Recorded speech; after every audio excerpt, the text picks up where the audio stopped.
दोस्तों, जम्मू कश्मीर में हो रहे कश्मीरी हिंदुओं के पंडितों के टारगेट किलिंग की चर्चा इन दिनों देश में बहुत बड़े पैमाने पर हो रही है। इन घटनाओं को लेकर भारतीय जनता पार्टी, नरेंद्र मोदी और उनके सरकार की काफ़ी कड़ी आलोचना की जा रही है। लोगों का ये कहना है कि क्या फ़ायदा हुआ 370 हटाने का, केंद्र शासित प्रदेश बनाने का, क्या फ़ायदा हुआ इन सब चीज़ों का। कश्मीर फाइल्स का प्रचार करने वाले अब कहाँ चले गए जब कश्मीर में पंडित फिर से तकलीफ़ में हैं, फिर से घर छोड़ के भागने के लिए मजबूर हुए। और इसी तरह से कई सारे शब्दों में आलोचना की जा रही है।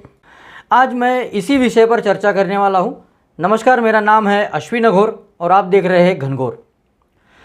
दोस्तों, जब से कश्मीर में पंडितों की हत्या होने लगी, जब से ये टारगेट किलिंग शुरू हुई, तब से मैं इन मामलों की जानकारी जुटाने के लिए, जानकारी लेने के लिए जम्मू कश्मीर के मेरे पत्रकार दोस्तों से बात कर रहा हूँ, वहाँ के बाकी लोगों से बात कर रहा हूँ, एडमिनिस्ट्रेशन में जो भी है, पुलिस में जो मेरे दोस्त हैं, उनसे मैं बात करके ये सब जानकारी लेने की कोशिश कर रहा हूँ। जिनसे भी मैंने बात की, जिन लोगों से भी मैंने बात की, चाहे वो पत्रकार हो या पुलिस अधिकारी हो या सिविक एडमिनिस्ट्रेशन के कोई लोग हो, उन सबका कहना यही था कि 370 हटाने के बाद कश्मीर में विकास की शुरुआत हुई है। ज़्यादा से ज़्यादा टूरिस्ट आने लगे हैं, इन्वेस्टमेंट आने लगा था। देश भर के उद्योगपतियों ने कश्मीर में इन्वेस्टमेंट करने का ऐलान किया था। इसका नतीजा ये हुआ था कि वहाँ के जो स्थानिक लोग हैं, कश्मीर के रहने वाले जो लोग हैं, श्रीनगर और आसपास के रहने वाले जो लोग हैं, श्रीनगर है, पहलगाम है, सोनमर्ग, कारगिल, इस इलाकों में रहने वाले जो लोग हैं, उनकी आमदनी बढ़ने लगी थी, उनकी लिविंग स्टैंडर्ड बेहतर होने लगी थी। जिन लोगों के पास किसी ज़माने में पर्याप्त आमदनी नहीं थी, आज उनके पास बचत हो रही है, उनका खर्चा जाके उनके पास पैसे बचने लगे थे, बच्चों के लिए कुछ करने की पोजीशन में वो लोग आ गए थे। कुल मिलाकर इन सब लोगों के अच्छे दिन की शुरुआत होने लगी थी। अब एक बात बताइए दोस्तों, ऐसा कौन आदमी होगा जो अपनी आमदनी, अपना विकास, अपने परिवार का विकास, अपने परिवार की भलाई छोड़कर, परिवार का सुख और खुशहाली छोड़कर उसकी जगह पे गोलीबारी, बमबारी, खून खराबा, कर्फ्यू, ये सब कौन चाहेगा। हर कोई ये चाहता है कि वो खुशी से रहे, शांति से रहे, उसकी आमदनी अच्छी हो, परिवार का विकास हो, बच्चों को अच्छी शिक्षा मिले, अच्छा खाना पीना मिले, पहनने के लिए अच्छे कपड़े मिले। खून खराबा तो कोई चाहता नहीं। महीनों तक लगा हुआ, हफ्तों तक लगा हुआ कर्फ्यू भी कोई नहीं चाहता। इस सब का नतीजा ये हुआ कि कश्मीर में जो अलगाववादी है, कश्मीर घाटी में जो अलगाववादी और आतंकवादी लोग जो है, उनका समर्थन कम होने लगा था। ये लोग अपनी ज़मीन खोने लगे थे, दे वर लूजिंग देयर ग्राउंड, और आम जनता इन लोगों से दूर जाने लगी थी। और ये उन लोगों की सबसे बड़ी परेशानी थी, अलगाववादियों की और आतंकवादियों की।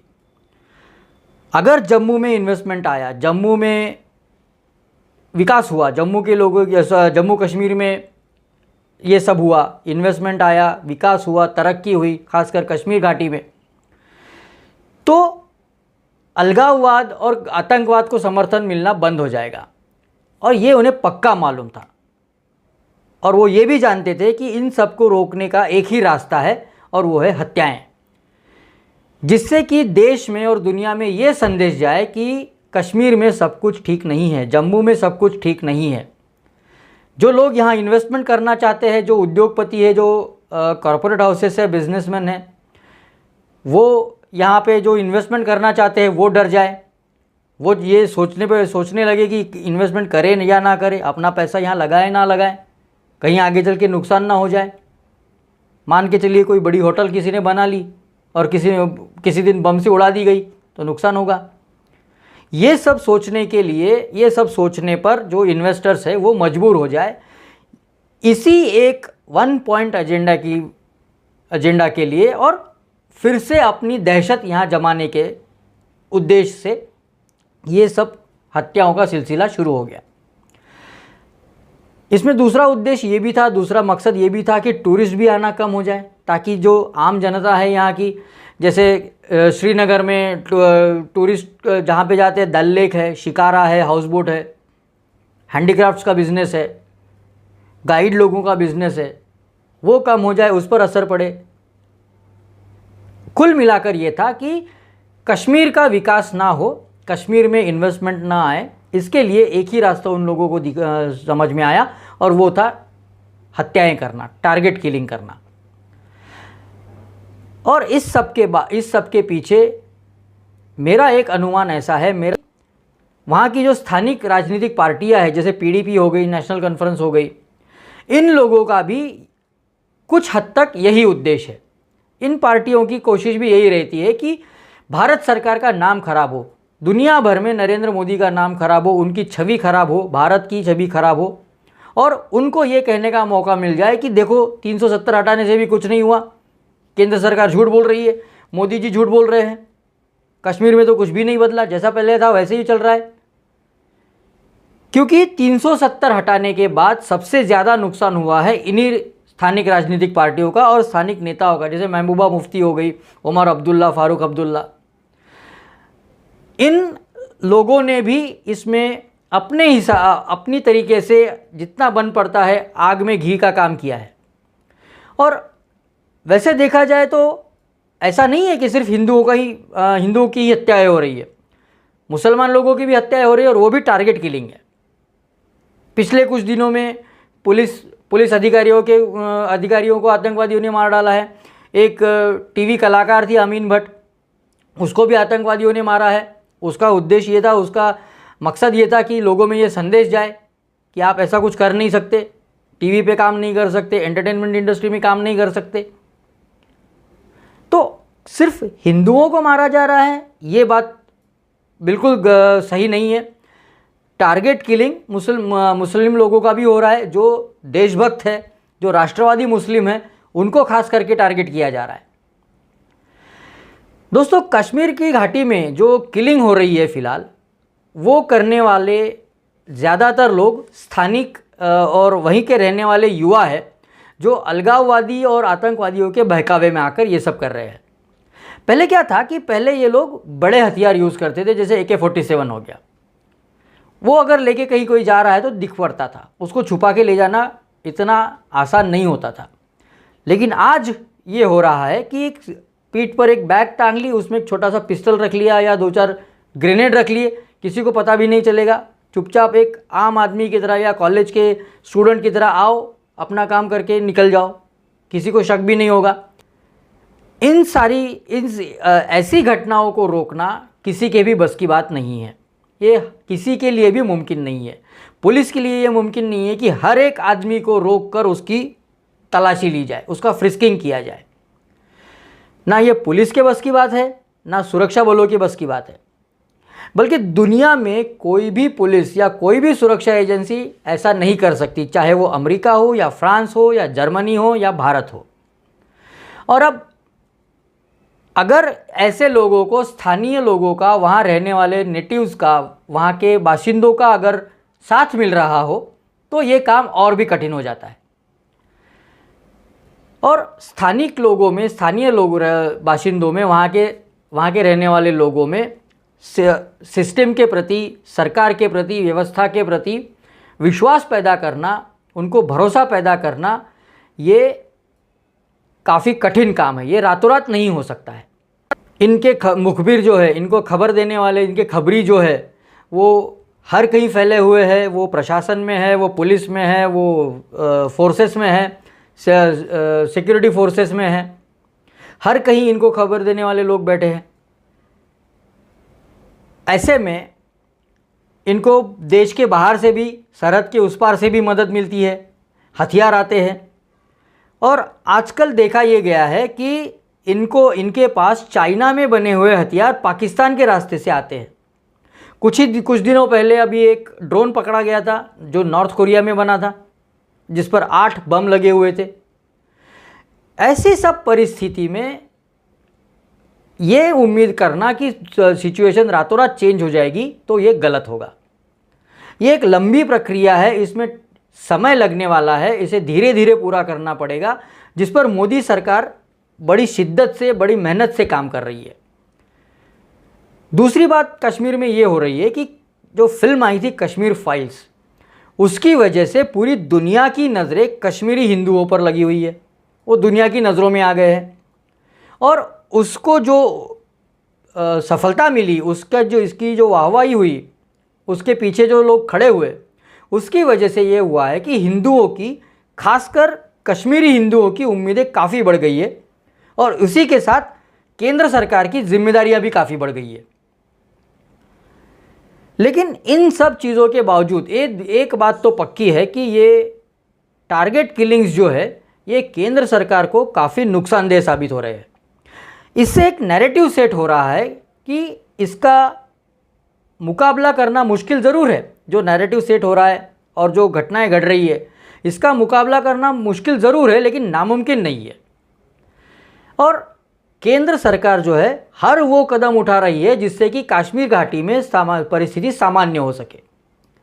लेकिन इस तरह के किलिंग्स को रोकना किसी के बस की बात नहीं है। इसे पूरी तरह से रोका नहीं जा सकता, ये बात भी हमें समझनी चाहिए।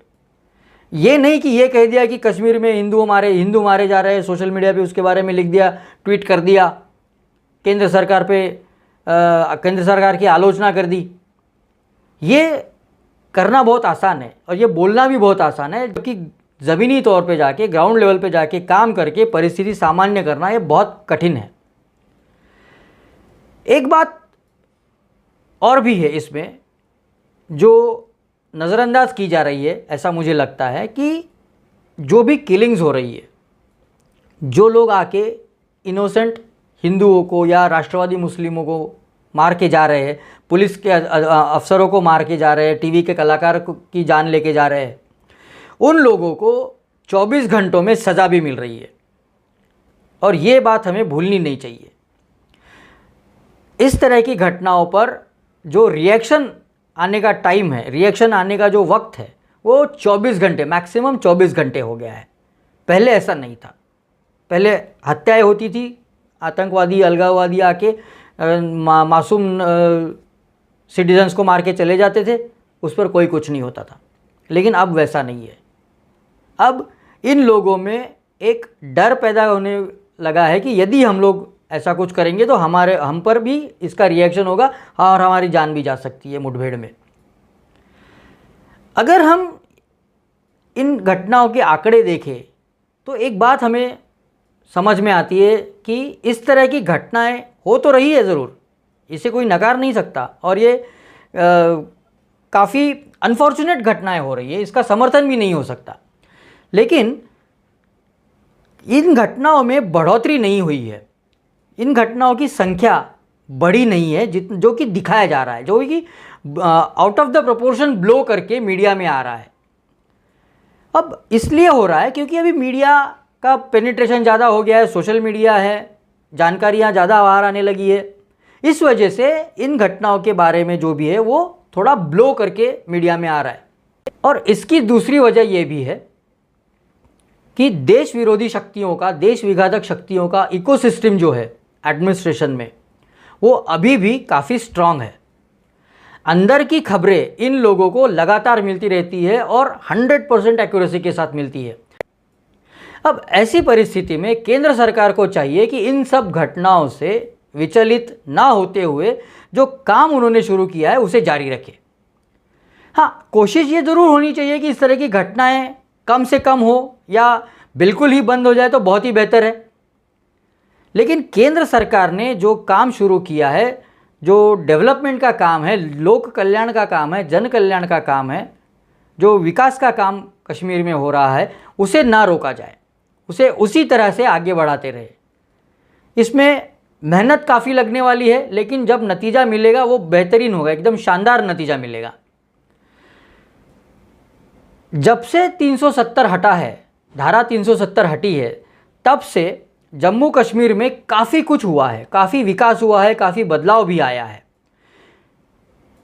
देश के जो कानून हैं, पूरे देश के कानून जम्मू कश्मीर में लागू हुए हैं। डोमिसाइल के नियमों को बदला गया है। पंडितों का पुनर्वसन होने की प्रोसेस शुरू हो गई है। नए पावर प्लांट्स आ रहे हैं, अच्छी सड़कें बन रही है, जम्मू कश्मीर पुलिस का सक्षमीकरण हुआ है, स्ट्रेंथनिंग हुआ है, खुफिया जानकारी जो अलग अलग एजेंसीज़ को मिलती है, पुलिस को, सीआरपीएफ भी, आर्म फोर्सेस, इन लोगों को मिलती है, वो आपस में साझा की जा रही है। और ये जो कोऑर्डिनेशन है आईबी, पुलिस, आर्मी, वो काफ़ी बेहतर हुआ है और नौकरियों के कई सारे मौके तैयार हुए हैं, कई सारी नौकरियां तैयार हुई है, नई नौकरियां बनी है जम्मू कश्मीर में, इन्वेस्टमेंट आने लगा है। कुल मिलाकर हम लोग ये कह सकते हैं कि केंद्र सरकार जम्मू कश्मीर के लोगों के लिए अच्छा काम कर रही है, तभी तो आतंकवादी और देश विरोधी ताकतें हड़बड़ा गई है। फिलहाल यहीं रुकता हूँ। अगर ये वीडियो आपको पसंद आया हो तो लाइक कीजिए, दोस्तों के साथ शेयर कीजिए और घनघोर चैनल को ज़्यादा से ज़्यादा सब्सक्राइब कीजिए। धन्यवाद।